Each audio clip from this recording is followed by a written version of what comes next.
La certification Calliope.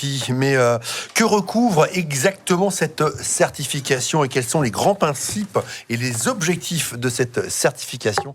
On en parle tout de suite avec François Galinou.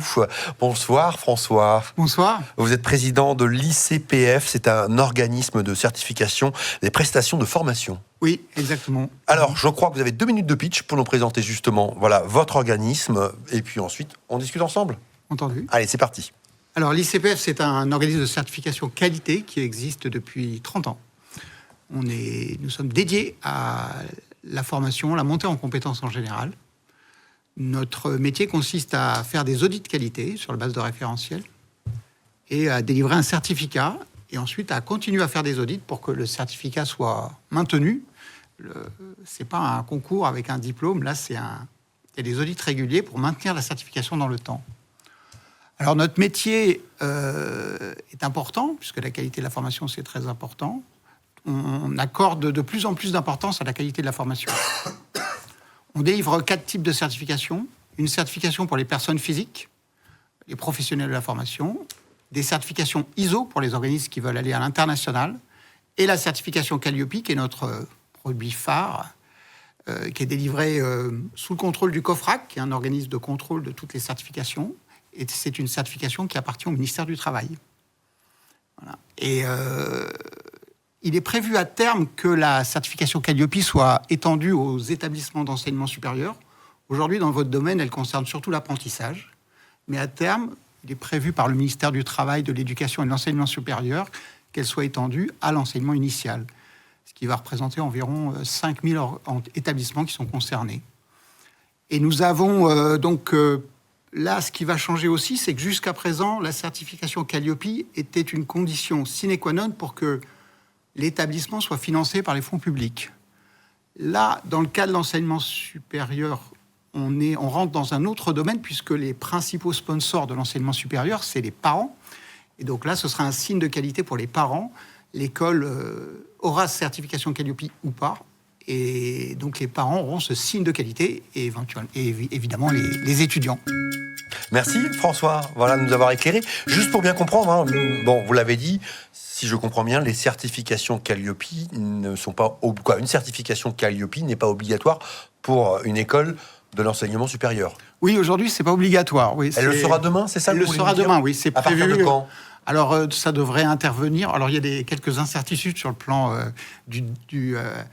je dirais gouvernemental et de la publication des lois, mais c'est un projet et donc ça devrait intervenir dans le courant de 2026.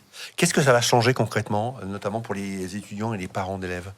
Alors, les étudiants et les parents d'élèves, ils vont avoir un signe de qualité, le certificat, qui leur dit qu'il y a un organisme tiers qui contrôle la qualité de l'organisme, donc qui fait des audits réguliers tous les 18 mois. C'est un moyen de pallier à ces différents classements qu'on voit dans différents médias et autres, et dont parfois la lisibilité n'est pas toujours évidente. Oui, c'est une autre approche. Vous avez 3 types d'approches, en fait, dans l'enseignement. Vous avez ces classements qui sont faits par des journalistes, c'est très bien. C'est pas du tout notre métier. Ensuite, vous avez des classements qui sont faits par des organismes de certification mais qui sont propres au domaine, qui sont constitués de professionnels. On parle de reconnaissance de seconde partie. Et après, vous avez nous, on est certificateurs tiers. Donc, notre métier, c'est pas la formation. Notre métier, c'est de certifier la qualité de la formation. Et donc, c'est un niveau différent. Voilà. Et le NEC plus ultra, c'est d'avoir l'accréditation du COFRAC. Donc, c'est la 4e catégorie, où là, vous avez un organisme qui nous contrôle tous les ans. Et c'est très difficile à maintenir l'accréditation au COFRAC. Comment ça se passe, un contrôle, justement? Vous venez passer une semaine dans une école et assister à des cours Alors, dans le cadre de Calliope, on n'assiste pas à des cours, mais on vérifie l'offre, la qualité de l'offre. Est-ce que ce que présentent les informations que communique l'établissement sont exactes? Les taux de réussite, les taux d'insertion. Voilà. Et ensuite, on voit la conception de l'offre de formation, la réalisation de la formation, le suivi et l'évaluation. Donc, on a un certain nombre d'indicateurs qu'on contrôle et c'est pas un moment toujours très agréable pour l'établissement, mais c'est roboratif, on va dire, ça les motive. Ouais. C'est la question que j'allais vous poser. Est-ce que, justement, pour les établissements, c'est pas perçu un peu comme une nouvelle contrainte administrative? Alors, ça dépend pour qui. Pour le chef d'établissement, c'est un bonheur parce qu'il a un avis tiers d'un expert de la qualité qui dit voilà où en est la qualité de votre organisme. Donc plus l'organisme est à de taille importante, plus c'est une bonne nouvelle de voir l'auditeur arriver, parce que ça remet les produits à l'heure. Et pour les équipes, je dirais pédagogiques, les équipes qualité, c'est un challenge. Et là aussi, ils ont un avis objectif. Donc ça aussi, c'est intéressant d'avoir un avis hors hiérarchie de la qualité du service de formation. Et ça peut être un levier de progression, finalement. C'est un levier de progression, il faut le prendre comme ça. Voilà. On a une question d'Olivier Fanelli. Olivier, en tant que parent, vous demande comment puis-je savoir si les écoles dans lesquelles j'inscris mon enfant font appel à des formateurs réellement qualifiés et certifiés. Intéressant. Alors aujourd'hui, il faut le demander à l'école. C'est très simple, il faut le demander à l'école et l'école va vous dire... Il n'y a pas d'autre moyen aujourd'hui de le savoir ? Non, il n'y a pas de moyen. Non, c'est pas encore... C'est ce que nous, on propose, bien sûr. On a une offre, mais aujourd'hui, il n'y a pas de volonté de mettre en avant des formateurs certifiés. Enfin, les formateurs sont qualifiés par l'école, mais c'est l'école qui les qualifie. Il n'y a pas une certification par un tiers. Voilà.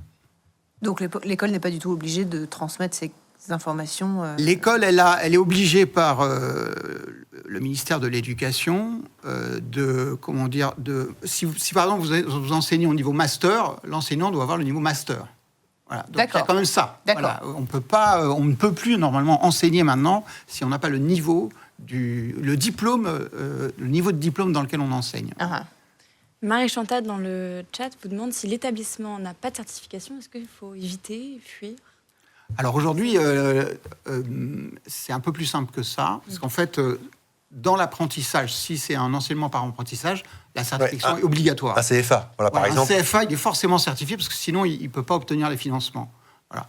Dans l'enseignement supérieur, aujourd'hui, on n'a pas de certification qualité en vigueur, donc là, il n'y a pas de signe de ce type. Mais il y a les accréditations qui fonctionnent beaucoup et les classements qui fonctionnent beaucoup, mais de mon point de vue, il faut aller plus loin aujourd'hui. Voilà, pour être clair, donc on a bien compris, les établissements supérieurs aujourd'hui ne sont pas obligés d'avoir cette certification, ce qui n'est pas le cas d'autres établissements, notamment les CFA et tout. Voilà, les CFA, c'est obligatoire. C'est obligatoire. Donc, c'est pour ça que ça a favorisé d'ailleurs un mouvement de création de CFA il y a un grand nombre de CFA se créent tous les ans en France grâce à la certification Calliope qui a fixé un cadre clair de ce que devait faire un CFA. Mais dont on dit qu'elle est particulièrement complexe à obtenir. Non ? Alors, elle est complexe à obtenir pour ceux qui faisaient déjà de l'apprentissage. Parce qu'en fait, ils ont dû adapter leur dispositif à la certification. En revanche, c'est pour un nouveau CFA, c'est une feuille de route. Donc, c'est beaucoup plus simple. On sait déjà là où on est attendu. Et l'étape de l'audit comme de la certification est préalable au lancement de l'activité. Et ça aussi, c'est une sécurité pour eux, parce qu'ils ont cette certification. C'est un peu comme avant de plonger dans l'eau, vous avez un diplôme de natation. C'est plus utile que quand on le passe et qu'on est en train de nager. C'est plus facile. Ouais. Voilà.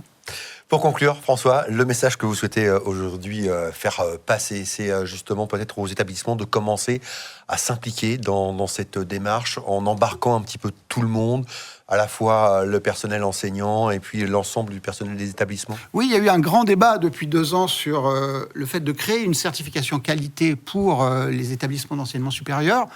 Finalement, la conclusion de ce débat, ça a été de rejoindre le mouvement Calliope. Et donc là, c'est de se préparer à Calliope et surtout de bien voir qu'il faut aujourd'hui, dans un environnement qui est très concurrentiel, montrer sa qualité et que les démarches tierces parties que nous proposons sont une solution. Parfait, merci infiniment François de nous avoir éclairé. C'était un plaisir de vous recevoir. Moi aussi. Vous avez conclu ce 8 salons de l'orientation, cette 2e édition. On était ravis, voilà, c'est une belle fin. Merci beaucoup. Je m'en félicite. Merci. Merci, belle soirée à vous.